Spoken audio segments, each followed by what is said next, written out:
10, 9, 8, 7, 6,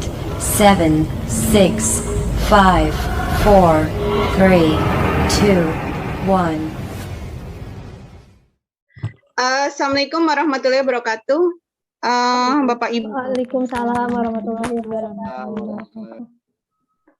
Ya, semoga hari ini kalian dalam keadaan sehat walafiat. Di sini saya sebagai moderator nantinya yang akan menyampaikan sebagai fasilitator yaitu bernama Ibu Tri. Mungkin untuk menyingkat waktu kita mulai saja ya, bahwa yang pertama adanya pembacaan doa. Silahkan Pak Taufik untuk membacakan doa terlebih dahulu. Baik, terima kasih Bu Tri atas waktunya yang sudah diberikan. Untuk mempersingkat waktu, baiklah kita berdoa atas kepercayaan masing-masing. Kepercayaannya agama Islam. Al-Fatihah. Bismillahirrahmanirrahim. Alhamdulillahirrahmanirrahim. Iyyaka na'budu wa iyyaka nasta'in. Shiratal ladzina an'amta 'alaihim ghairil maghdubi 'alaihim waladdallin. Ya, terima kasih Bu Tri. Ya, terima kasih Pak Taufik. Kita langsung aja lanjut ke materi ya. Silakan Bu Tri untuk menyampaikan sebagai fasilitator. Ya, Bapak Ibu sekalian, kita kemarin di LMS sudah belajar mengenai tentang sekolah penggerak, yaitu tentang kerangka kurikulum ya. Kita hari ini akan melanjutkannya dengan asesmen diagnostik. Barangkali yang lanjutkan aja ya. Nanti mungkin tiap kelompok akan menampilkannya bahwa di sini asesmen diagnostik di sini adalah hal-hal yang berkaitan di sini adalah dengan dengan aktivitas-aktivitas ya. Biasanya sih mencakup pembelajaran. Jadi materi-materi yang nantinya disampaikan di dalam pembelajaran, atau bisa juga di sini asesmen diagnostik itu artinya adalah asesmen yang dilakukan secara spesifik untuk mengidentifikasi kompetensi, kekuatan, kelemahan peserta didik sehingga pembelajaran dapat dirancang sesuai dengan kompetensi dan kondisi peserta didik. Jadi kita nantinya akan merancang pembelajaran itu sesuai dengan kondisi peserta didik. Itu mungkin adanya pengertian dari asesmen diagnostik. Adapun nanti tujuannya, kita akan memperoleh tujuan yaitu memetakan kemampuan semua siswa di kelas secara cepat. Itu mengenai tujuan dibuatkannya asesmen diagnostik. Mungkin untuk menyingkat waktu ya, kita langsung aja untuk presentasi tiap kelompok. Silakan untuk presentasi tiap kelompok, kelompoknya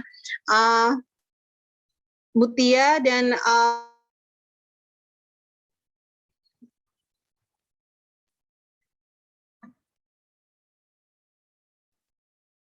Saya sharing dulu ya. ya, silakan Ibu.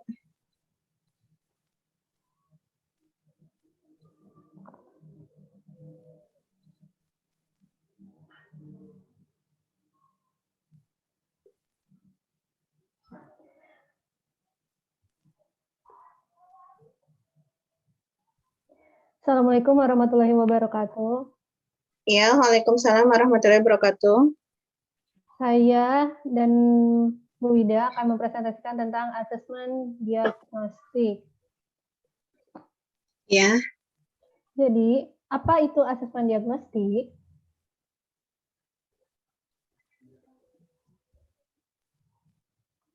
Asesmen diagnostik adalah asesmen yang dilakukan secara spesifik untuk mengidentifikasi kompetensi, kekuatan, kelemahan peserta didik, sehingga pembelajaran dapat dirancang sesuai dengan kompetensi dan kondisi peserta didik yang berkembang atau hasil belajarnya yang paling tertinggal berdasarkan hasil asesmen diagnostik. Diberikan pendampingan belajar secara afirmatif.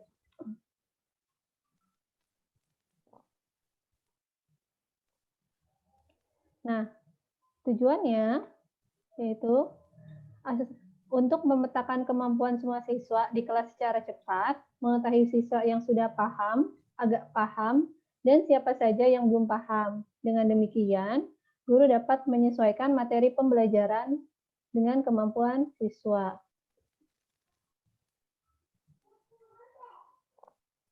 Lalu selanjutnya,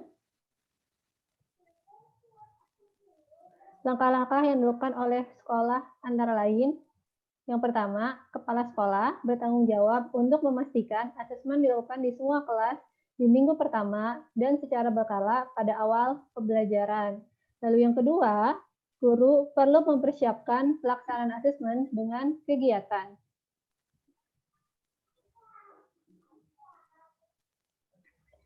Asesmen diagnostik non-kognitif. Yang pertama yaitu kesejahteraan psikologis dan sosial emosi siswa.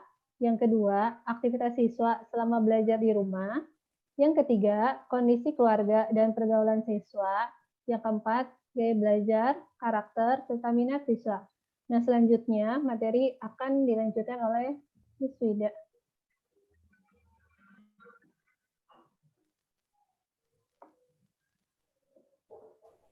Ya, terima kasih atas waktunya. Tahapan melaksanakan asesmen diagnostik non-kognitif adalah yang pertama persiapan. Dalam persiapan ini biasanya kita menyiapkan pertanyaan-pertanyaan yang akan dilontarkan kepada para siswa. Yang kedua ialah pelaksanaan.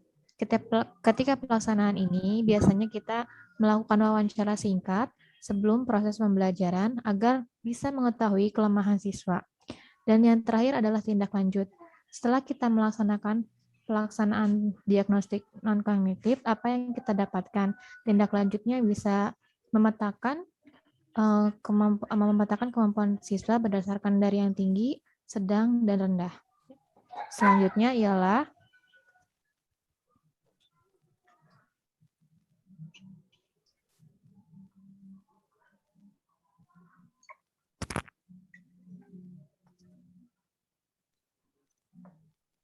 Persiapan meliputi yang pertama ialah siapkan alat bantu berupa gambar-gambar yang mewakili emosi. Misalnya gambar-gambarnya emoji ya, bisa yang perasaan sedih, gembira, atau biasa saja. Lalu ada juga pertanyaan panduan seperti berikut ini. Yang pertama, apa yang sedang kamu rasakan saat ini? Yang kedua ialah bagaimana perasaanmu saat belajar di rumah? Selanjutnya,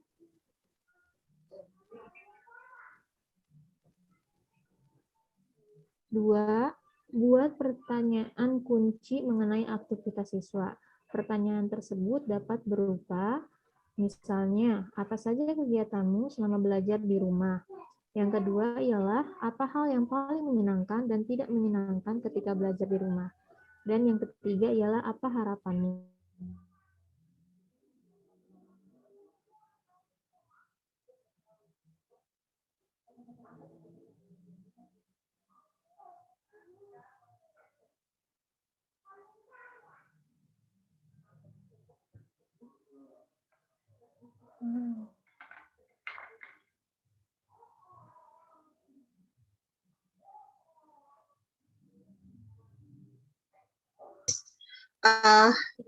Nanti saya lihat dulu di sini.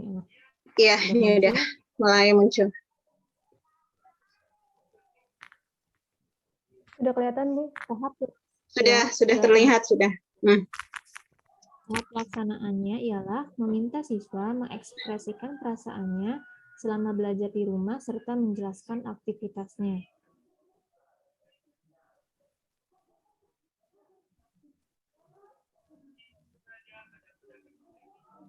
Lalu mengenai tindak lanjut, yang pertama ialah identifikasi siswa dengan ekspresi emosi negatif dan ajak berdiskusi empat mata. Yang kedua, menentukan tindak lanjut dan mengkomunikasikan dengan siswa serta orang tua bila diperlukan. Dan yang ketiga ialah ulangi pelaksanaan asesmen non-kognitif pada awal pembelajaran.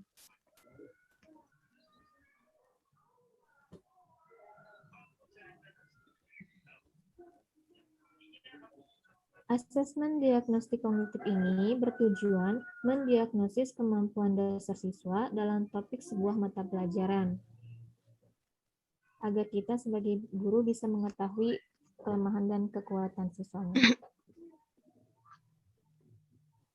Asesmen diagnostik bisa berupa asesmen formatif maupun asesmen sumatif. Tahap melaksanakan asesmen diagnostik kognitif ialah persiapan, pelaksanaan, dan juga diagnosis dan tindak lanjut.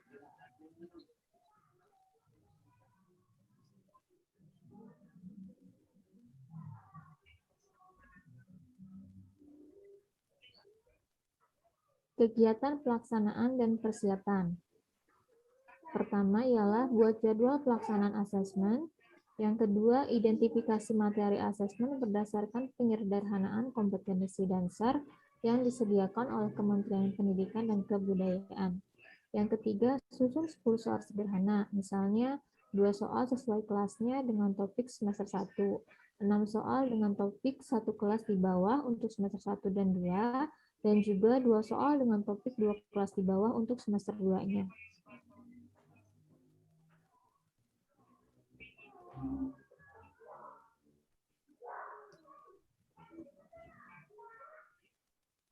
Tindak lanjut. Nomor 1, lakukan pengolahan hasil asesmen. Buatlah penilaian dengan kategori paham utuh, paham sebagian, dan tidak paham. Lalu, hitung rata-rata kelas. Yang kedua, berikan soal asesmen untuk semua siswa di kelas, baik secara tatap muka ataupun belajar dari rumah.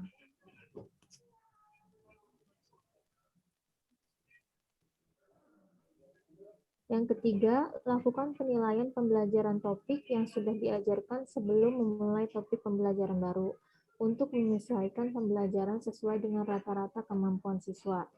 Yang keempat, ulangi proses di diagnosis ini dengan melakukan asesmen formatif dengan bentuk dan strategi yang variatif, sampai siswa mencapai tingkat kompetensi yang diharapkan.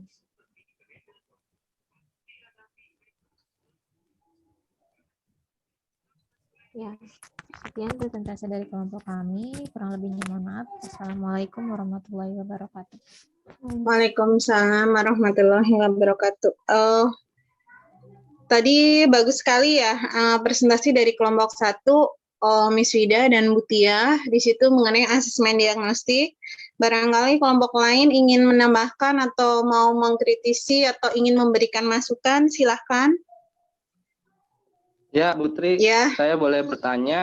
Bertanyanya ke kelompok Butia sama Miss Wida ya? Ya, silahkan Ya, Pak Taufik. Ke kelompok Ya. Butia. Oke, terima kasih Bu Tri atas waktu yang sudah diberikan. Sama-sama Pak. Tentang asesmen diagnostik ya. Saya ingin bertanya kepada kelompok Butia dengan Miss Wida. Di dalam pembelajaran kan karakteristik siswa itu berbeda-beda ya. Ada siswa yang menonjol, ada siswa yang tertinggal. Nah, bagaimana cara guru mengatasi siswa yang tertinggal dalam media pembelajaran berdasarkan hasil asesmen diagnostik ini? Ya. Itu aja mungkin. Ya, terima kasih. Ya, pertanyaannya silakan Bu Tia atau Miss Wida mau menjawabnya, silakan.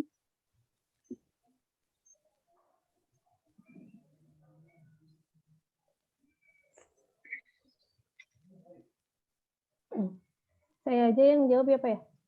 Iya, silakan Bu Tia. Kalau untuk itu, biasanya untuk anak-anak, mengelompok anak-anak seperti itu diberikan pendampingan belajar secara afirmatif, Pak. Jadi kita tahu pendampingannya seperti apa gitu. Kan kalau misalkan anak yang kemampuannya biasa, luar biasa atau yang lain pun, jadi bisa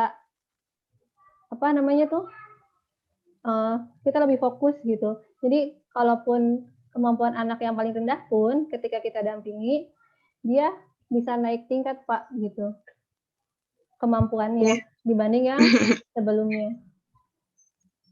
Atau Miss Wida atau Bu Tri mau menambahkan? Ya. Silahkan. Ya, saya menambahkan ya Pak Taufik ya. Di sini kan tadi Pak Taufik bertanya ya mengenai bagaimana mengatasi siswa yang tertinggal. Sebenarnya kan di dalam kelas itu kan siswa itu ada atas, bawah, dan sedang. Nah, pada saat mungkin siswa yang Ya. atas, kita bisa memberikan pendampingan berupa pengayaan.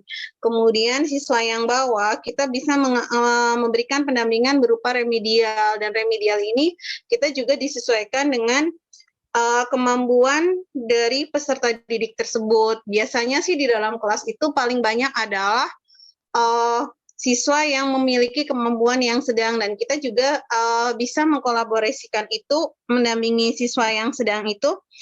Biasanya menilai mereka juga sudah mencapai KKM, tetapi di situ kita juga tetap harus mendampingi, misalkan dengan hal-hal supaya lebih meningkatkan motivasi yang mereka punya, supaya dalam belajar mereka lebih menguasai dan menuju ke yang lebih baik lagi. Begitu Pak Taufik.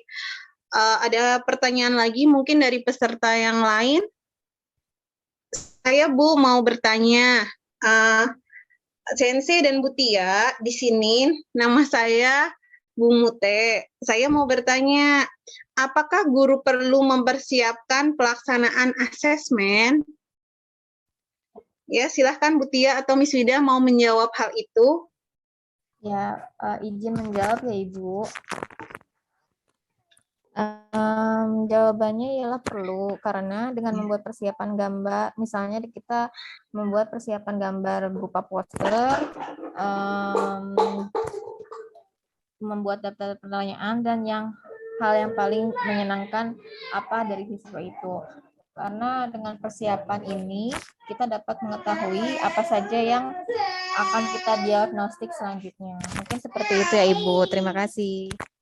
Ya, tadi Miss Wida sudah menjawab ya, jawabannya bagus bahwa kita dengan pelaksanaan asesmen tersebut ya. Sebelum kita mengajar, misalkan kita perlu mengetahui bagaimana sih perasaan peserta didik pada saat mengikuti, kemudian sehingga bisa menimbulkan untuk tertarik mengikuti pembelajaran yang akan dilaksanakan. Begitu saya tadi hanya menambahkan. Ya, terima kasih. Mungkin untuk menyingkat waktu ya, ini juga sudah berjalan kurang lebih 15 menit. Kita langsung aja mungkin ke materi yang kedua, adanya sumatif dengan formatif. Ya, yang kedua adalah adanya ya asesmen asesmen sumatif dan formatif. Tadi asesmen pertama sudah selesai, asesmen diagnostik. Kita lanjut kedua, ini udah berjalan 15 menit. Ya, di sini ada asesmen formatif dan sumatif ya. Tadi di awal kita sudah berdoa, jadi yang kedua ini nanti baru setelah ini baru menutup dengan berdoa kembali. Ya, Oke, baik Bu Tri. Iya. Saya akan menjelaskan silakan Pak Taufik ya. Ya. Ini kelompok kedua ya Pak Taufik ya. Silakan ya. Ya, dari kelompok kedua. Oke, Bu Tia. Miss Wida. Bisa ya. di share screen ya. Ya. Untuk PPT-nya.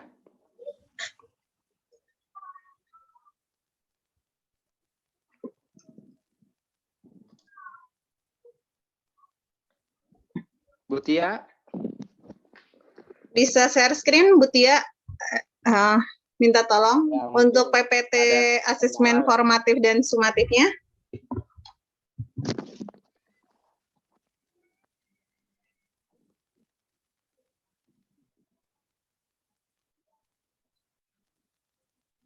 Ya, sambil menunggu kelompok 2, Pak Taufik untuk mempresentasikan hasil kerja kelompoknya mengenai asesmen formatif dan sumatif. Di sini nanti pada agenda sesi ini kita akan belajar beberapa hal, 3 hal. Adanya konsep asesmen formatif dan sumatif, yang kedua adalah bentuk asesmen, dan yang ketiga adalah umpan balik ya. Di dalam agenda sesi kita akan belajar mengenai konsep asesmen formatif dan sumatif, ada bentuk dan umpan baliknya. Ya, sudah bisa share screen-nya Pak Taufik? Bu lagi login ya Bu? Lagi login ya. sebentar. Ya, silakan. Oke. Ya, sambil masih menunggu ya, nanti saya serahkan ke Pak Taufik ketika sudah ada screen share-nya. Di sini konsepnya, Sudah ada ya silahkan Ya, silakan Pak Taufik untuk menjelaskan ya. Baik, di sini saya akan menjelaskan tentang materi asesmen sumatif dan asesmen formatif. Yang pertama yaitu apa itu asesmen formatif. Bisa ke bawah, Bu Tia, punten. Baik, apa itu asesmen formatif? Dalam metode evaluasi yang dilakukan untuk evaluasi proses pemahaman murid, kebutuhan pembelajaran, dan kemajuan akademik selama pembelajaran. Metode ini dilakukan setelah proses pembelajaran. Dan yang kedua, apa itu asesmen sumatif? Bisa bawah, Bu Tia. Ya, apa itu asesmen sumatif? Yaitu metode evaluasi yang dilakukan di akhir pembelajaran. Jadi dapat dilakukan di akhir pembelajaran. Asesmen ini ya Kondisi saat ada penekanan pada asesmen formatif. Fungsi asesmen formatif dan sumatif pada kondisi saat ini bisa dilihat gambarnya. Kemudian pada harapan dengan kurikulum baru, di sini ada asesmen of learning dan asesmen as learning ya, bisa dilihat di gambarnya. Baik, slide selanjutnya Bu Tia. Nah, mengapa keseimbangan asesmen formatif dan sumatif penting? Ya, karena untuk mengubah paradigma belajar yang menitik beratkan pada nilai menjadi belajar yang proses ya untuk asesmen sumatif. Kemudian asesmen formatif. Jika ketergantungan pada asesmen sumatif masih terjadi dengan umpan balik yang sedikit, maka dapat menghambat proses murid untuk mengalami pengetahuan. Slide selanjutnya. Baik, di sini ada bentuk-bentuk asesmen formatif dan sumatif. Contoh bentuk yang tidak tertulis, yang pertama yaitu diskusi kelas. Ya, diskusi kelas ini mengembangkan kemampuan berkomunikasi murid di depan publik dan mengemukakan pendapat. Yang kedua yaitu drama, mengembangkan kemampuan seni atau peran dan berkomunikasi murid. Yang ketiga yaitu produk. Produk ini membuat model atau miniatur 3 dimensi pada produk digital atau produk seni. Yang keempat, mempresentasikan, mengembangkan kemampuan berkomunikasi. Yang kelima, yang terakhir ini yaitu tes lisan. Bisa diinikan kuis tanya jawab secara lisan, menginformasikan pemahaman murid. Selanjutnya, bentuk-bentuk asesmen formatif dan sumatif. Contoh bentuk yang tertulis, yang pertama yaitu refleksi. Refleksi ini melatih murid untuk berperan aktif dalam mengevaluasi pembelajaran mereka sendiri dan memikirkan bagaimana cara mereka dapat memperbaiki diri. Yang kedua yaitu esai, mengasah keterampilan menulis akademis murid. Yang ketiga jurnal, yaitu melatih kemampuan murid untuk mengorganisasi dan mengekspresikan atau ide atau pemikiran mereka dalam bentuk tulisan. Yang keempat poster, mendorong kemampuan murid untuk mengeksplorasi topik dan mengkomunikasikan pemahaman mereka dengan cara semenarik mungkin. Yang kelima yaitu tes tertulis. Kuis pilihan ganda, kuis pertanyaan, menerapkan umpan balik. Nah, di sini ada umpan balik ya. Mengapa umpan balik itu penting? Ya, umpan balik merupakan kumpulan informasi mengenai bagaimana seseorang melakukan suatu kegiatan. Nah, umpan balik di sini bagi guru bermanfaat untuk memberikan informasi perkembangan murid untuk memodifikasi pengajaran dan pembelajaran di masa depan. Umpan balik bagi murid yaitu untuk membantu murid mengetahui kelebihan dan kekurangan mereka sehingga murid dapat mengatur dan merasa berperan dalam proses pembelajaran mereka. Ya. Lanjut. Lanjut, ya silahkan lanjutkan.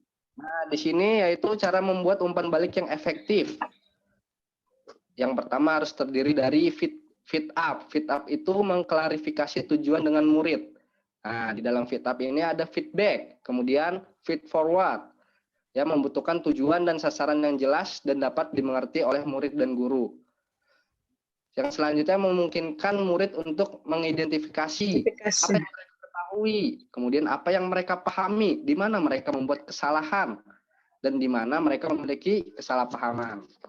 Selanjutnya, Nah, di sini ada leader of feedback, yaitu contoh praktik baik memberikan umpan balik secara berjenjang. Ya, jenjang yang pertama yang paling bawah itu klarifikasi apa yang kamu maksud dengan, kemudian titik-titik-titik, bisa ditolong jelaskan tentang apa, bagaimana itu bisa terjadi. Nah, kemudian lanjut ke langkah berikutnya yaitu penilaian. Ya, kemudian perhatian. Saya membayangkan bagaimana jika apa? Apakah mungkin jika saya belum paham bagaimana kamu bisa. Nah, kemudian masuk lagi ke saran, ya. Dan terakhir apresiasi, ya, memberikan apresiasi ide-ide, ya, gitu. Selanjutnya, oke, terima kasih Putri atas paparannya. Ya, silakan. Barangkali dari kelompok 1 ingin bertanya kepada kelompok 2 mengenai asesmen formatif dan sumatif. Silakan. Saya Bu. Ya, silakan Bu Tia. Menurut Bapak sendiri, apa itu asesmen formatif? Baik, bisa langsung dijawab Putri. Ya, silakan Pak Taufik. Ya, tadi Bu Tia menanyakan tentang asesmen formatif, ya. Ya, yang saya tahu untuk asesmen formatif ini untuk meningkatkan kemampuan belajar siswa yang sedang berlangsung, ya, atau sedang pada proses pembelajaran. Misalnya seperti kuis, tugas-tugas dan yang lain. Seperti itu. Mungkin bisa ditambahkan Bu Tri atau yang lainnya? Ya, saya menambahkan ya Pak Taufik, Bu Tia. Di sini tadi yang ditanyakan adalah mengenai asesmen formatif. Jadi biasanya asesmen ini adalah sebagai refleksi hasil pembelajaran ya, yang di dalamnya ada evaluasi proses. Nah, ketika kita mengevaluasi biasanya lebih cenderung ke asesmen sumatif selain tadi asesmen formatif tersebut gitu. Itu diantaranya ya. Kita bisa dilanjutkan. Ada pertanyaan lagi dari kelompok 1?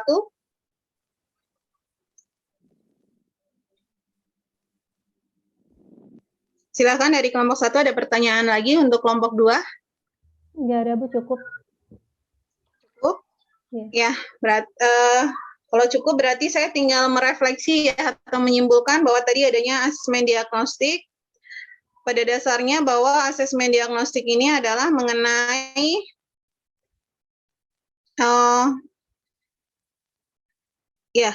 asesmen diagnostik ini adalah mengenai asesmen yang dilakukan secara spesifik untuk mengidentifikasi kompetensi pembelajaran dapat dirancang sesuai dengan kompetensi dan kondisi peserta didik. Sedangkan peserta didik yang perkembangan atau hasil belajarnya paling tertinggal nantinya akan dilakukan pendampingan berdasarkan tingkat dari kemampuan peserta didik tersebut. Sedangkan di dalam asesmen diagnostik sendiri tadi sudah terdapat adanya tujuan, kemudian ada langkah-langkah, kemudian ada mengenai tahapan di dalam pelaksanaan asesmen diagnostik sendiri. Kemudian nanti persiapan itu seperti apa sih di dalam asesmen diagnostik itu. Kemudian pada saat pelaksanaannya, tindak lanjutnya seperti apa untuk mengatasi misalkan ada siswa yang tertinggal, ada siswa yang memiliki kemampuan di atas rata-rata, atau mungkin ada siswa yang mempunyai kemampuan rata-rata. Kegiatan pelaksanaan dan persiapan, kemudian selanjutnya nanti pada akhirnya adanya tindak lanjut, itu yang ada di asesmen diagnostik. Yang kedua, di sini saya hanya merefleksi sebelum menutup pada hari ini, diskusi kita pada hari ini, bahwa asesmen sumatif dan yang kedua, asesmen sumatif dan asesmen formatif. Bahwa di sini adalah asesmen formatif adalah metode evaluasi yang dilakukan untuk evaluasi proses pemahaman murid, ya, atau kebutuhan pembelajaran akademik selama pembelajaran. Metode ini dilakukan biasanya selama proses pembelajaran. Itu apa itu asesmen sumatif, apa itu asesmen formatif, tadi sudah kita bahas juga. Kemudian di sini ada penekanan pada saat asesmen formatif dan sumatif. Ada keseimbangan antara asesmen formatif dan sumatif. Tadi kita sudah bahas adanya bentuk asesmen formatif, kemudian beserta dengan contohnya. Kemudian ada bentuk asesmen formatif dengan contohnya. Selanjutnya adanya umpan balik antara asesmen formatif dan sumatif tadi. Kemudian bagaimana sih membuat umpan balik yang efektif? Kemudian di sini ada praktik baik memberikan umpan balik yang berjenjang. Ya, diantaranya itu mungkin karena waktu juga yang sudah sesuai dengan ini ya pembagian jadwalnya, alokasi waktunya. Mungkin sebelum kita mengakhiri ini, adakah pertanyaan dari kelompok 1 atau kelompok 2? Mungkin cukup Butri ya karena mengingat waktu. Iya betul, udah berjalan 30 menit ternyata ini ya.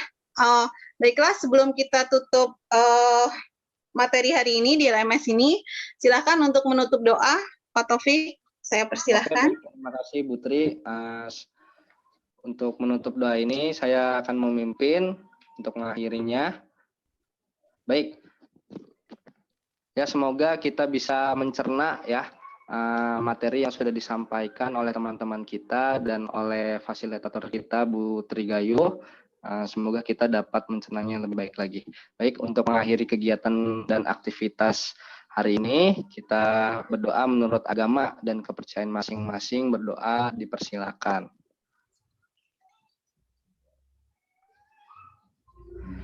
Selesai. Ya, terima kasih Butri atas waktunya. Ya, sama-sama Pak Taufik, Bu Tia, Miss Vida, semuanya. Berarti kita live ya. Assalamualaikum warahmatullahi wabarakatuh. Waalaikumsalam. Dikirim Sensei. Bu, Videonya sebentar, kirim foto kali dulu. ini. Foto dulu. Oh iya, foto dulu sebelum live, foto dulu. Foto.